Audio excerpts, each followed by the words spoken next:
tëj école yi ak université yi ak yépp ci loo xam ni dafa jàppoon moment boobu que Sénégal dafa nekk en danger parce que boobu bi mu koy wax dañu l'heure est grave. may fàttali Sénégalais yu ñuy seetaan ne ba muy wax l'heure est grave di tëj école yi ak université yi boobu benn décès lañ amoon.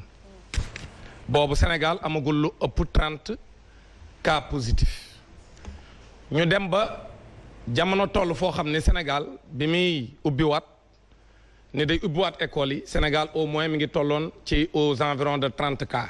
yoo xam de décès. ñu am fanweer nit yu dee donc mu ni moom à l'époque day ubbiwaat lépp tegaat ca ni moom dafa jàpp ni actuellement war nañoo mën a apprendre à vivre en présence du virus. à l'époque man ci la datu 2 bi dama taxawoon ñëpp gis nañ ko ma ni le 2 bi mënuñu ubbi fa ma ko tegoon nag am na ku ne man da nga doon gisaane wala man gisaane wu ma dama ne ko sunu expérience ci njàng bi ak booba lañ waxoon ni protocole de santé bi li mu wax protocole santé bi yi ci ëpp boo xoolee xamoon naa man ne école yi mënuñu ko matale ñaari bunt bu ñuy duggee ak bu ñuy génne école yi bëri amuñu ko ndox mu am fépp foo xam ne école bu ñuy jànge day am ndox moom dafay nekk ci suba gi ba heure ba ñuy wàcc loolu école yi bëri amuñu ko ba tey jii nag ma lay wax ak yow ñu ni woon à l'époque ay masque ma ne comme masque yi moom tailleur ci quartier yi sax mën nañoo joxe ay masque parce que xoolatun bu réglementaire ak bu réglementairul loolu moom mën nañ ko def parce que façon tissu bu ne ñu ngi ciy defar ay masque thermoflash yi à l'époque matul et cetera léegi nag ba mu demee le 2 mu lajji te tuumaal jàngalekat yi loo xam ni yokku na stigmatisation bi parce que bi mu naan 10 cas moo tax mu dellu ginnaaw le 2 wax naa fépp ni du woon loolu mooy raison bi parce que 2 jours avant ca Ziguinchor amoon nañ cas importé boo xam dafa jóge Guinée ñëwoon parce que dañ ne ko da ngay jàngale si mu ñëw donc rapproché wu de Ziguinchor pour mën a jàngale si te teewul woon ñu ne ñoom malgré ça 2 heures avant le 2 dans la veille le premier le ministre éducation nationale génn na ni ñun quelle que soit la situation on reprend incha allah suba donc du woon loolu mooy raison yi non les raisons étaient multiples mais en tout cas ci parmi les raisons benn mataluñu woon protocole sanitaire bi li mu waxoon ba noppi ca guddi ga office diocésain de l'enseignement catholique dañoo génn seen communiqué ñëpp gis ko ñu ne ñoom seen i école demuñu léegi nag ñoom jot nañ sax ay pression yoo xam ne c'était pour que ñu dellu ginnaaw seen décision mais delluwoon ginnaaw donc au lieu ñu assumer seen i responsabilité wax ne am na yeneen raison yi tax ñu daan ne noo jàngalekat yi ñoo corona ba tax na tey ji Sénégal zone yu bëri boo fa demee ñu ngi naan jàngalekat dañoo corona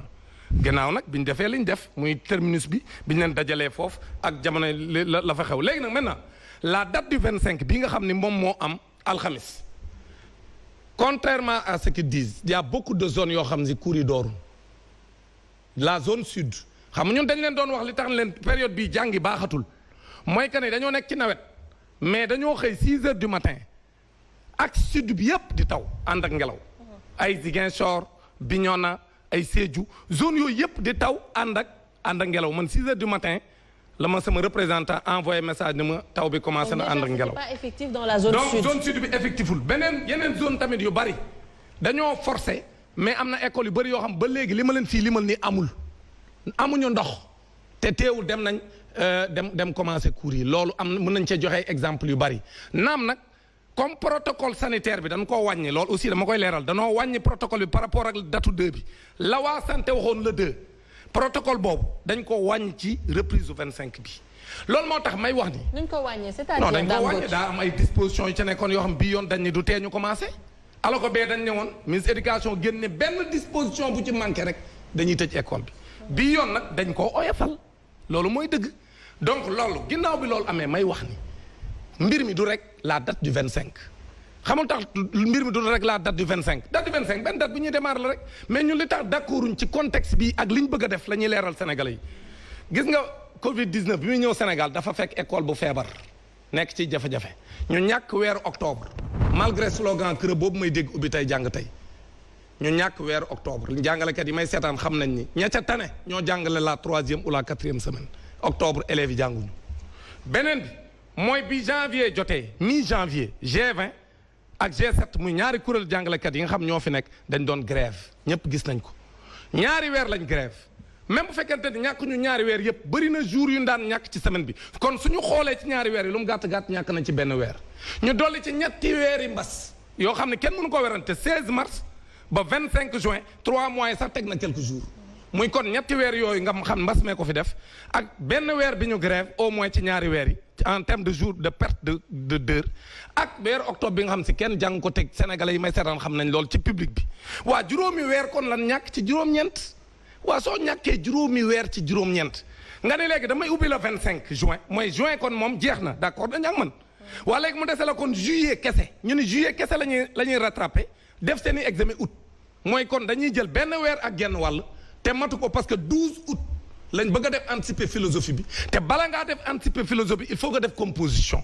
donc c'est-à-dire première semaine u août bi fokk ñu def composition yi donc août bu ko ci boole mooy juillet kese la état du Sénégal décidé ne da ciy rattrapé juróomi weer yi ma fi lim ne ñàkk nañ ko ba noppi day valider année bi kon ñu jàpp ñun ni état Sénégal dafa décidé tëbal xale yi mooy lan waroon a jàng ci waxtu jànguñu ko xam-xam ba ñu waroon def ci ñoom defuñu ko ci ñoom ñu jàpp nag ne lool bu ñu koy def am na lu tax mooy parax ji nu nekkee ni force daan ubbi te août la ñuy def seen examen loolu il faut ma leeral Sénégal yi tax état Sénégal bëgg ko def xamal tax ñu bëgg ko def Sénégal dafa am ay façon école privée yu bari dafa am école privée bi amul doole mooy yi nga xam ñoom laay tuddee ñu ngi ci quartier yi ak ci yenn région yi nga xam ñoom ay kër lañ luwee amuñu doole di fayeeku lu yomb ñooñu am nañ ay jafe-jafe mais sorewuñ sax ak école publique bi ciy jafe-jafe mais mu am bi ci digg bi nga xam ne ay groupe scolaire la ñoo ñi nga xam ñoo ëpp doole ñee mais mu am ñetteel bi nga xam dañoo am doole ñoom am doole tigi nga xam ne ña fay jànge ay mensualité yu élevé lañ am seen i papa ak seen i yaay dañoo am doole ci réew mi am alal yoo xam ku ko ci liggéey mu lew la ñun ñi ngi lay ñaanal mu yokk mais ñooñu benn ñebbe ci cin lañ même bu fekkente ne ñebbe bu naqaree togg lañ léegi nag ñooñu ñoo am seen i doom matuñu sax benn avion mais ñu am seen i préinscription war a jàngi France te université France yi dañuy commencer en septembre en mi-septembre au plus tard léegi ñooñu force ñu organiser leen seen bac pour que ñu mën a am seen i résultats jot seen i attestation avant le 15 septembre pour que ñu mën a dem France jàngi ñu boole waale ci nag ñëpp ne na ñëpp defandoo bac bi alors que ñooñu pare nañ pourquoi pare nañ parce que jàng nañ presque ñu ci bëri ci ñoom fin septembre jàng nañ au moins tout le mois d'octobre contrairement au public defuñu benn weeru grève ba noppi école yooyu ci biir mbas mi mënoon nañoo def télé enseignement contrairement apprendre à la maison bi ministère éducation wax te ba léegi nii amul benn zone bu apprendre à la maison effectif parce que enseignants yi ñi may dégg mënuñu jàngale à travers l'internet loolu Sénégal ak guufa léegi nag école yële comparé nañ ñoom même télé enseignement mën nañ ko def parce que am nañ ay moyens am nañ ay wifi seen kër am nañ ay télévision am nañ ay écran plat am nañ lépp ñoom école boobu ñoom pare nañ léegi nag aujourd'hui en conclusion lu may gëm lu may wax sénégalais yi mu leer te sama aqulaay taalaa lay wax président Macky Sall ak nguuram dañoo décider ni dañuy sauver les enfants des riches mooy doomu borom barke yi au détriment de doomu baadoole yi ñu jégal ma ci terme mayor baadoole yi ci ku dégg wolof mooy ñi nga xam seen kattan àggul fenn fii donc loolu lañ décider te ñooñu ñoo majoritaire te état sooy décider tu décides par rapport à la majorité mais tu ne décides pas par rapport à la minorité loolu moo tax ñun d'accorduñ ci li ñuy def nii te bu ñu laajoon jàngalekat yi dans leur écrasante majorité d'accorduñ ci li ñuy def nii parce que ñu ngi wàññi temps d'apprentissage foofu lay tëb ne temps d'apprentissage ñu ngi koy wàññi nee nañ discipline yëpp nañ wàññi loolu sax privé bi même privé bi am nañu ko ci def wàññi temps d'apprentissage bi mais beneen bi mooy que ni discipline bu ci nekk wàññi nañ la ñu waroon a jàng mooy xam-xam bi ñu war a def ci élèves yi matière yëpp lañu cité génne seen note circulaire ñoom ministère éducation wax ne léegi wàññi nañ xam-xam bi ñu waroon def ci xale yi xam nga kon lu mu signifié mooy dañoo bëgg a def un bac au rabais ñu tudde leen donc une génération Covid-19 sacrifiée ñu bàyyi leen ñoom ëllëgee comme ni ma koy waxe ñoom xale yooyu ñoo nar a nekk di jàngal suñu doom du ñu xam dara parce que dafa am lu leen manqué ci seen cursus ñoom ñoo ñu war a nekk di àtte ay magistrat ñoom ñoo war a faj nekk ay médecin ñoom ñoo war a nekk ay ingénieur di tabax suñuy bâtiment dana bâtiment yeenuy tabax di nërmeelu suñu kaw xam tax parce que ñooñu seen formation la ci waroon a amu ci donc lii daal moom mooy jàngat bi may def man ci la date du 27 il faut ngay daaneel daal ci noonu justement dafa am loo wax ne que dañoo yàkkamti paraxee ubbi école bi parce que dafa am ñu privilégié donc ci noonu may laaj El Hadj Malick Youm démb gis nga ni ouverture bi tëddee par rapport ak certaines localités qu'est-ce qu'on peut tirer du bilan par rapport à l'effectivité de la réouverture des voilà classes. Donc ñu ngi lay remercier ñun bon dañuy wax ne xam nga dañu yore kuréel yoo xam ay syndicat lañ yoo xam ne dafa nekk ci Sénégal yépp donc nguur gi njëkkoon na jël ñaari yoon décision ne day tijji école yi mais defu ko. effectivement boo rappelé woo njëkkoon na wax ne le 6. ñu bàyyi parce que mënul nekk boobu mbas mi mu ngi doon gën di am doole. ñu ñëwaat ñu ne le 4 dañuy tijji ñu bàyyiwaat parce que xamoon nañ ne le 4 boobu du mën nekk parce que mbas mi encore mu ngi continuer woon mooy le 4 avril. ah mais le 4 mai ñu continuer waat ba mu jël la date du 2. ñun ñu ne de toutes les façons ñun li ñuy def dañ koy teg ci li ñuy wax une base légale et scientifique gis nga tey syndicat lan mooy rôle am syndicat rôle am mooy bu crise amee surtout crise u mbas dañu war a xool ñun naka la ñu war a def pour demander à l'État mu assurer la protection sanitaire des travailleurs maanaam naka la ñuy assurer kaaraange ci wàllu maanaam santé enseignants yi ba nga xam ne dara du leen dal moo tax ñun dañu ne bu dee dafa war a am exiger nañ que état bi na respecter li ñuy wax protocole sanitaire benn bu dee dafa war a am tamit tàmbaliwaat boobu exiger nañ que état bi na dem ci école yépp ak fu ñu mën di nekk mu jox leen li nga xam ne nii moom la ñuy soxla en termes de produits en termes de thermoflash en termes tamit d'assistance ak waxtaan même bu laaj ñuy dugal fa personnel de santé bi ñu yóbbu ko fa loolu moo indi que même ñu dem ba ñoom ñu def le protocole sanitaire teg ko léegi ñun bi ñu demee ba nga xam ne nii aussi waroon nañ toog waxtaane loolu ñun li ñu déploré woon mooy bu dee nguur gi dafa bëgg a tijji jàpp nañ ne ñun par exemple on est les acteurs yi nga xam ne dañu war a toog mu informer ñu discuter des modalités mais pas que sax ñun ñooy jël décision ça on le dit état moom moo am la responsabilité jël décision ne day reprendre à telle date mais au moins bu dee am nañ li ñuy wax démarche participative mais war na toog ak acteurs yi mu ne leen man de jàpp naa ne suñu defee lii ak lii ak lii war nañ mën reprendre ñun tamit su boobaa dañuy soxla avis ñi nga xam ne ñoom ñooy experts yi en matière de santé moo taxoon ñu waxoon ne soxla nañ avis wu comité de gestion de la pandémie ñoom rek ñooy ñi nga xam ne seen xel màcc na jëm ci wàllu gestion pandémie ba nga xam ñoo war a taxaw ñoom joxe autorisation ne feu vert mën ngeen démarrer wala mënu leen démarrer donc loolu moo nekkoon suñu ay exigences. bi ñu demee ba état bi parce que justement waa ñi nga wax ni waa SAMES génn nañ wax ne que par exemple ouverture classe yi mënoon nañ leen ci boole ci wala déglu spécialistes yi parce qu'ils craignent l'hécatombe. il faut qu'on se comprenne SAMES lan la SAMES c'est un syndicat il faut ñu xam SAMES c'est un syndicat donc très bien voilà ce sont les syndicats mais ça on le sait mais je dis que ñoom c'est un syndicat donc aujourd'hui su état di dérouler ñun déjà dans le secteur de l'éducation on l'a dit et on l'a redit dañu ci war a boole alors bu dee de l'autre côté protocole sanitaire bi ministère de la santé moo ko doon gérer mais ñun li nekkoon suñu préoccupation mooy ñun li ñu wax en tout cas il faut que état bi wàccoo ak moom mooy protocole bi ñu wax na ko respecter parce que en fait il faut que nit ñi xam ñaari choses en matière de gestion gis nga tey dafa am ñaari domaines yoo xam ne kenn du fa def erreur moom la ñuy wax domaine militaire ak domaine sanitaire tey boo doon gérer benn structure mën nga def erreur administrative ah c'est pas méchant du entraîner ce qu'on peut appeler mort d'homme mais bés boo génnoon di dem lu ñuy wax le plan militaire nga def erreur mort d'homme mooy conséquence bi la gestion d'une crise sanitaire erreur boo ci def tamit mort d'homme mooy doon conséquence bi moo tax ñun sur ce plan-là dañu ne woon on est exigeant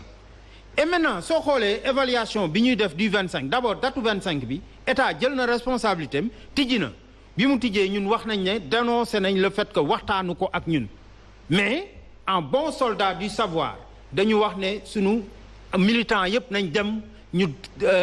jàngale ji bu ñu demee nag nañu exiger que état wàccoo ak protocole bi donc fi mu toll ñu ngi xayma bi lu mu ñu jox tey boo seetee lan lañ mën a jàpp ci moom laay wax ñu xayma bi jox mooy xayma bi c'est en cours xam nga aussi démarrage bu am démb mënoo ne tey di nga am tous les résultats yi ngay xaar mënul nekk c'est une évaluation boo xam dañ ko inscrire dans le temps léegi li ma mën a wax mooy tey boo xoolee bi ñu démarré démb bu dee zone sud yëpp par exemple foofu ce sont les aléas climatiques qui ont fait que maanaam tey taw beek yooyu jàngaamu fa te loolu conséquence bi déjà benn la mooy day indi déséquilibre parce que bu dee dañu war a rattraper quantum horaire ñu jàpp ne am na zone yu bëri comme zone nord tàmbale na zone centre tàmbale na est tàmbale na ouest tàmbale na sud tàmbalewul te dañu war a rattraper quantum horaire boo xam ne bii tey boo xoolee at mi yëpp dañu ne woon dañu war a jàng 1296 heures 1296 heures yooyu ñu wax ne fi mu toll nii si li ñu xaymagum école bi defoon na 700 heures yi mu des 500 heures yoo xam ne dañ ko war a dabu. kon problème bi foofu la nekk naka la ñuy def ba dabu maanaam li nga xam ne moo manqué bu dee sud am na des aléas climatiques yoo xam ne tax na ba tey jàpp nañ ne ñoom mënuñu démarrer kon indi na problème loolu dina indi benn déséquilibre ba fi ñuy mujjee. boo xoolee tamit fii si Dakar mais point yi nga xam ne dañ ko bind si protocole bi mais am na si loo xam ne nii effectivement ñu ngi koy jéem a respecté am na loo xam ne respecté wuñ ko je vous dis que à Guédiawaye mais am na école bu tijjiwul dañ dem def tournée école boobu tijjiwul parce que amul point d'eau nga dem au niveau du lycée Seydou Nourou Tall mais ñoom dañu amoon problème d'eau depuis plus de 10 ans ndox bi ñu demee ba nga xam ne nii affaire yi nee na këtt ne jon ñu exiger respect du protocole mais dañ leen wutal ndox en 24 heures ñu régler problème bi à partir de la station bi nekk en face am na ndox nga dem encore lu jëm ci wàllu thermoflash yi tey boo jëlee lycée bu mag bu toll nii Blaise Diagne mais nooy taxawee si lycée bi gis benn thermoflash kon kooku aussi am na déséquilibre léegi nga dem beneen lycée comme Limamoulaye ñoom am nañ mën naa sax centaine de thermoflash kon loolu matériel boobu aussi war nañ xool naka lañ koy matale ba ñëpp jot si nga jël léegi li ñuy wax les abris provisoires aussi foofu ñun li ñu wax mooy attention maanaam mu ñu nekk ci période de crise boo xam ne bi y a les aléas climatiques ak aussi condition wu crise bi ñu bëgg a bàyyi nit ñi ci abri yi loolu mënul ne. D'accord. moo tax 6000 yi nee nañ leen transférer foofu aussi am na ay propositions yu nguur gi wax comme boo jëlee Casamance dañuy proposer ñoom ce qu'on appelle la mutualisation des abris mooy am na école yoo xam ne bu ñu tijjee tamit école yi classe yi war a jàng mooy classe d'examen ñu ne classe yeneen yi ñuy tëj te jànguñ mais nañ ko weccoo seen biir école yi pour mën fa dugal njàngaan yi ba ku nekk am si fi nga xam ne di nga fa mën a jàngee. dinañ ñëwaat xam naa bu baax donc yooyu mooy les éléments actuels maintenant dire que aussi am na yenn manquement yu lié nettoyage bi dem nañ yenn école yoo xam ne war nañ ko gën a tanel boo jëlee aussi lu jëm ci wàllu limitation des nombres d'élèves yi war a am ci classe yi dañu waxoon ne yëpp yem 20 mais seetlu nañ que am na foo xam ne fii aussi gars yi ñu ngi 22 23 bi ñu defee tournée 25 am na même classe mu visité bu dem 29 loolu aussi dañuy wax ne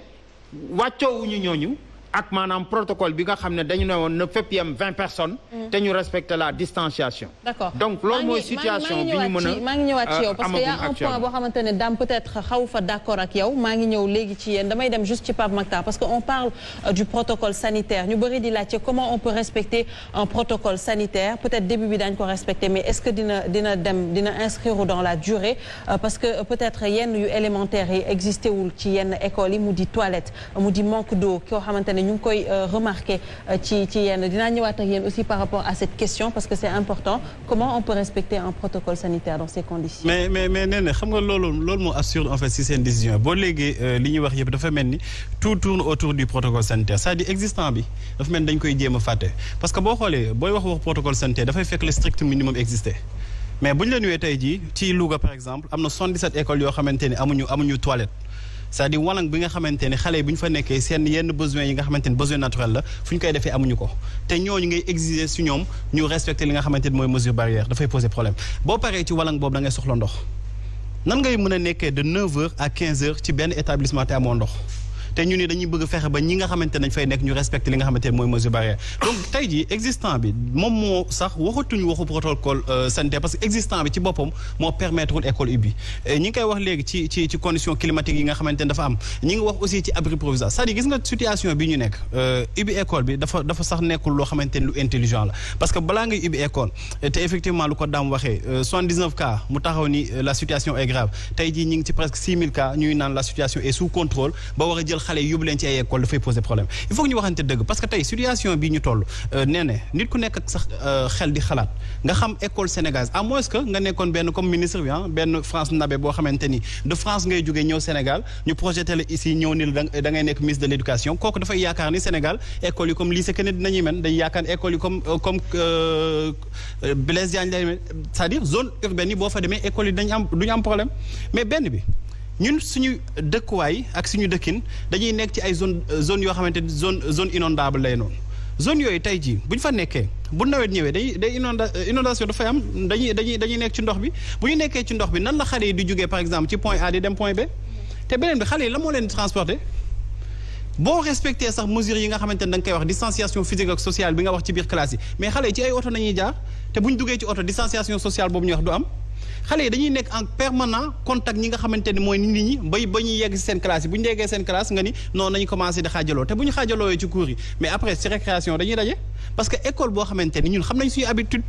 alma big la alma crayon la alma cahier la dafa am loo xamante ne mënut a ñàkk ci école parce que école bi ñun xam nañu réalité école tey gisuñu njëriñu et puis boo déggee ci ni ñuy waxee déjà dañuy naan wéy xale yee ngi taxawal ci mbedd bi mieux vaut ñu dugal leen ci école mais d'accord kon boobaa nañ ko généraliser parce que ñii di taxawal ci mbedd yi di dem ci plage yi nekkuñu ay xale yi def examen kase am na yeneen cycle yoo xamante ni ñu ngi ko nekk di def te nu ko daan waxee mu nekk loo xamante ni lu mais dëgg la mënoo tey jii di jël di naan premier semestre ngay juger Pape Makhtar boo xamante dafa war a jàng parce que ci premier semestre balaay Pape Makhtar di miin Dame Mbodj bay jàng ci moom am na benn temps d'adaptation bu muy soxla léegi est-ce que da nga koy jël nga juger ko nga yàq carrière am ci premier semestre boobu ni ko da ngay redoubler alors que kooku boo ko bàyyi woon mu kon ne def examen dafay nekk koo xamante ne dafay jàll dem si beneen classe bu supérieur donc am na yu bëri yoo xamante ne boo koy déglu sax da ngay naan mais est-ce que ñi ngi xalaat lan moo tax ñi empressé wu lan moo tax ñi entêté wu di bëgg a jéem a ubbi école boo xamante ni mënta nekk tey xam nga man lan laa doon propose depuis le départ maa ngi koy wax situation bu demee ba nga xam ne dafa compliqué boobu ba tey depuis des années ñii naan dañuy sauver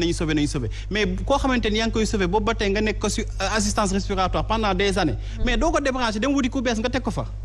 mais c'est l'heure aujourd'hui ñu jéem a am benn école au Sénégal école sénégalaise te nañ ko waroon jéem a instauré fexe ba li nga xamante ni mooy revendication yu ñoom Dame Mbodj doon porté ñëpp ñu mën ko porté mu nekkoon ay revendication d'après ñoom seen terme lu mu tudd réaliste et réalisable mais depuis 2014 ñu signé ak yéen nangu ñu ko respecté abri provisoire yi ñuy wax plus de 6000 Sénégal ñuy toog ba tey jii 2020 Sénégal di am ay terre di am ay infrastructures yoo xamante ne de dernière génération. ñuy naan xale yi bu ñuy jàng. c'est important hein, les abris provisoires justement Pape Makhtar ci noonu rek avant de donner la parole à Omar Faye ñu delluwaat un peu ci Dame parce qu'il était pas d'accord peut-être des fois ak El Hadj Malick Youm lu mu doon wax mais ñu ngi wax tout à l'heure waxu protocole sanitaire il faut que ñu taxaw fa parce que c'est important quand on va à l'école respecter lii di protocole sanitaire c'est important surtout en cette période de Covid-19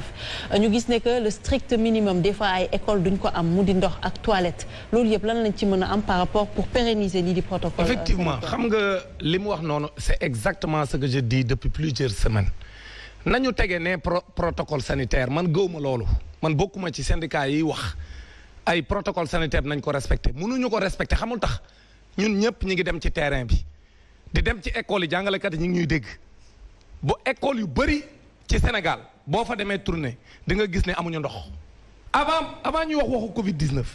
c'est-à-dire amuñu ndox bu ñuy tabax école bi duñ fa def ay toilettes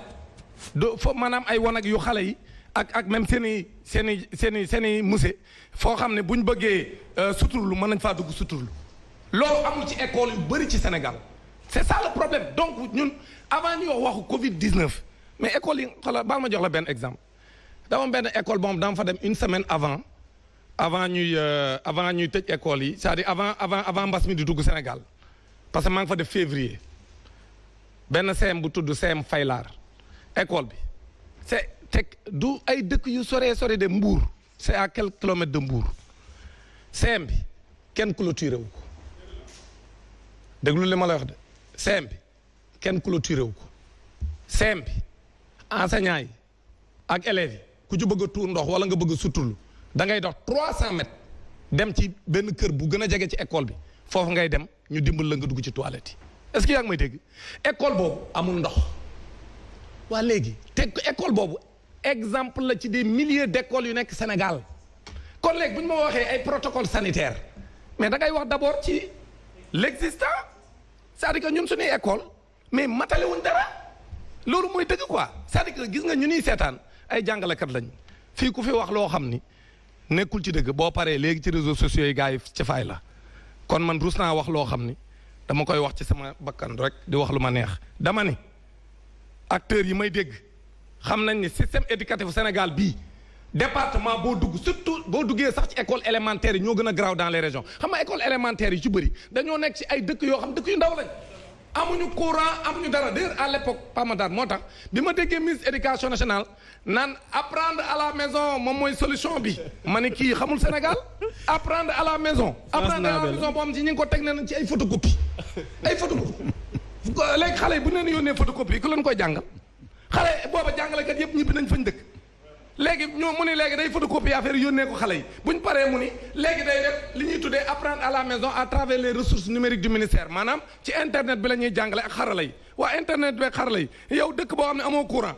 te ASER wax 42,3% des ménages amuñu courant ci réew mi moo tax Pamata li ngay wax dafa mel ni gars yi li ñu yàgg France xam nga ministre bi dafa defe ne man dama koy tooñ mais xam nga nag soo yàggee mante la jolie mais am na yoo xam ne doo ko comprendre parce que xam nga ñun fii lu ñu xam njegg jaw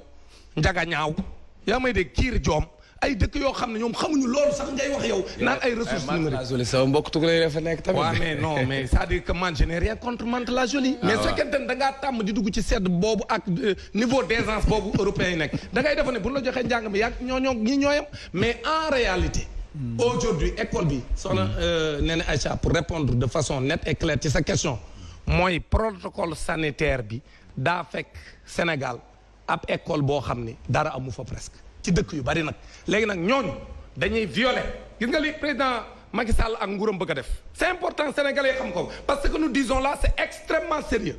sànq mon camarade Youm il a raison bi muy wax erreur yi nga xam ne ci yenn secteurs yi boo ko defee c'est des dégâts mais gis nga camarade Youm erreur u njàng mopp dégâts yooyu nga lim gis nga boo defee erreur ci santé effectivement tout de suite ngay am ay décès mais soo defee erreur ci njàng mi tu sacrifies un peuple. Actuellement, le Sénégal est en train de préparer le sacrifice suprême pour notre nation. Li may wax ni c'est très sérieux. C'est-à-dire qu'aujourd'hui, génération bii ñu bëgg a sacrifier dañu nar a sacrifier sunu askan. Parce que les décisions que nous prenons aujourd'hui dans le secteur de l'éducation et de la formation vont impacter l'avenir de ce pays. Parce que ñooñu ëllëg nee naa comme ni ko waxee sànq secteur d'activité yëpp parce que réew boo ko bëggee saboteel rek njàng ma. te lii ñu bëgg a def nii day saboter njàng mi enseignants yi d'accorduñ parce que dañu bëgg a def un bac au rabais actuellement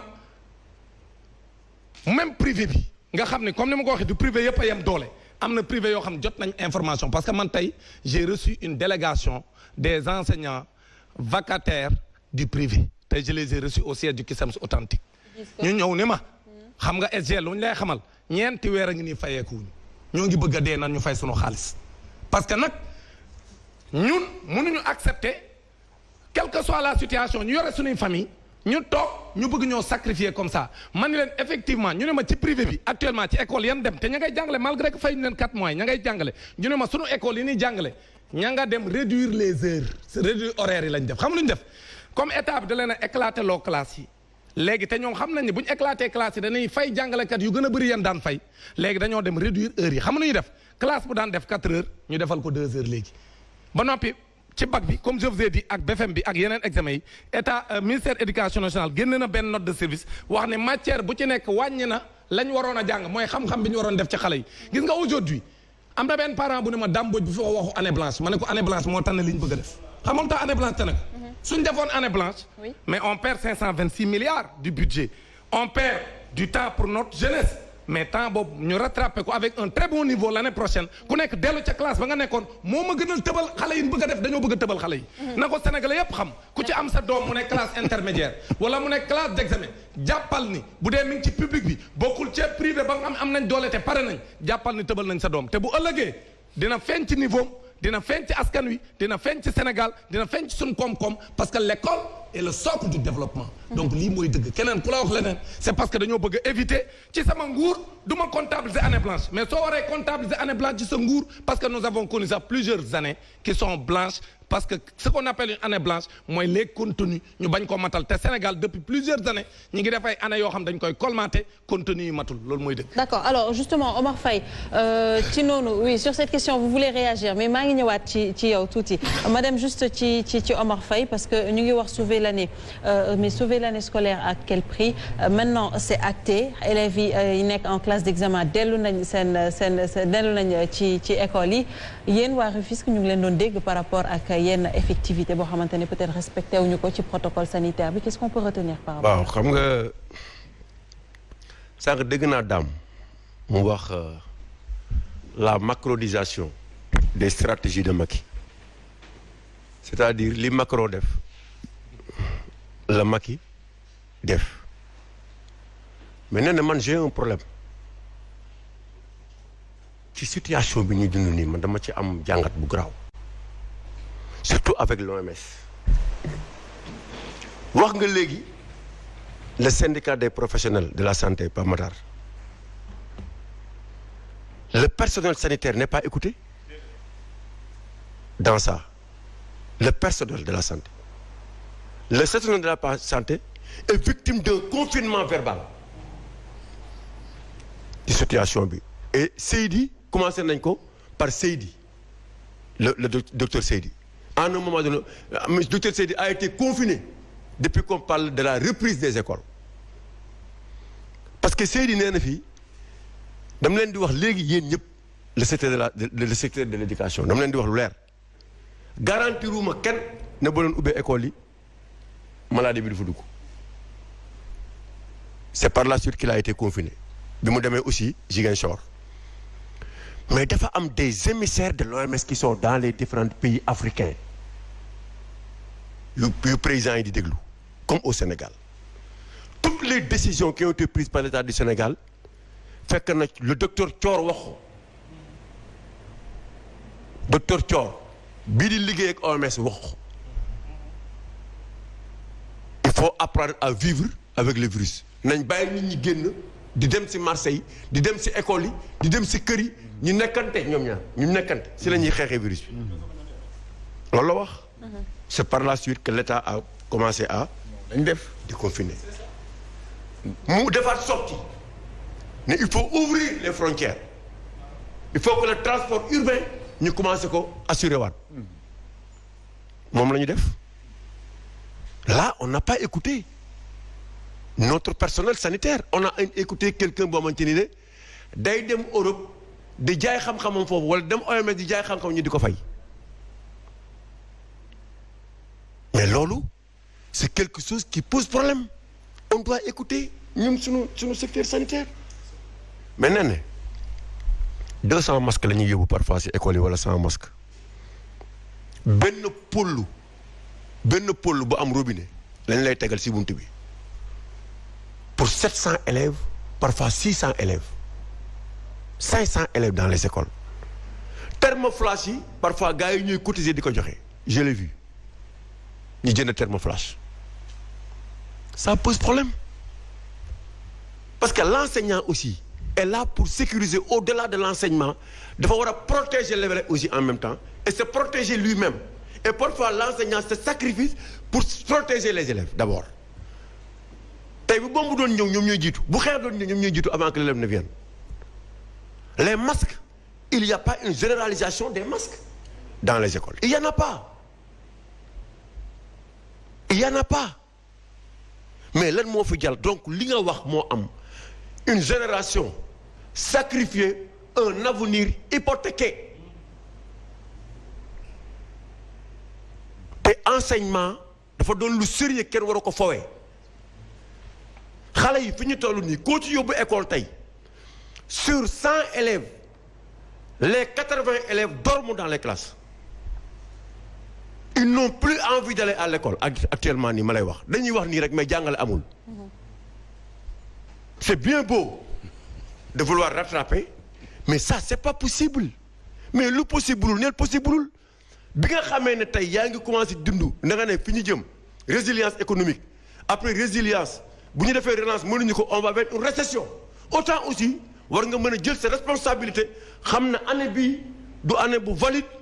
ma jéem ko xool moo année bii di ñëw ñu seet nan lañ mën a def pour renforcer les écoles mais c'est normal parce que on est en période de guerre sanitaire ñu xam situation bi xam ne lii la ku nekk accepté ko ñu jéem a xool yenn solution la ñuy jël pour l'année prochaine mais doo ñëw tey mais nee na dafa am lu am solo nee na CM2 troisième secondaire bac kese ñooy jàng et les autres classes intermédiaires ñëppay passé c'est-à-dire boo amee moyenne 1,2 da ngay passé. man bëgg naa réagir foofu de. est-ce que yaa ngi dégg. il n'est pas d'accord avec vous. non je suis pas d'accord. yaa ngi dégg c'est-à-dire quand on dit que genre yeneen classes yi nga xamante ne dañ fi nekk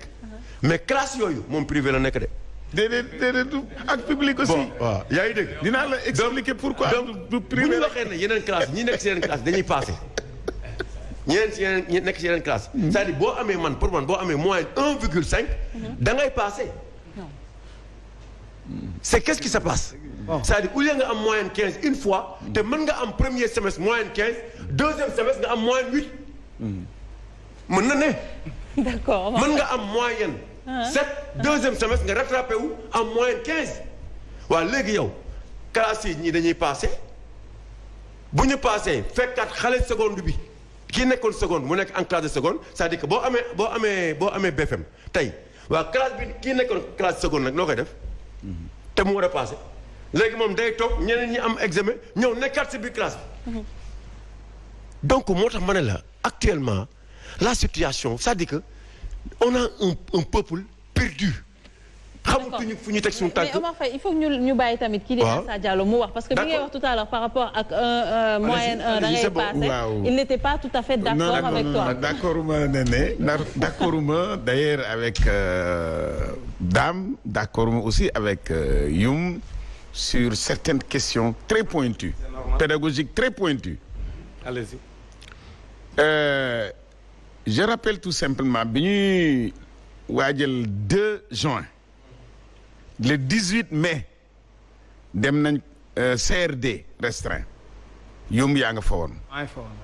gouverneur jiite ko ñetti IA yi Dakar Rufisque ak Pikine Guédiawaye ñëw defar ñu un rapport pédagogique ci rapport pédagogique boobu la ñu sukkandikoo ne mën nañoo ubbi le 2 juin ñu ne progression yi jusqu'à la date du 31 mai progression yi baax nañ nit ñi li ñuy jàngale ba waxtu bi ñuy tëj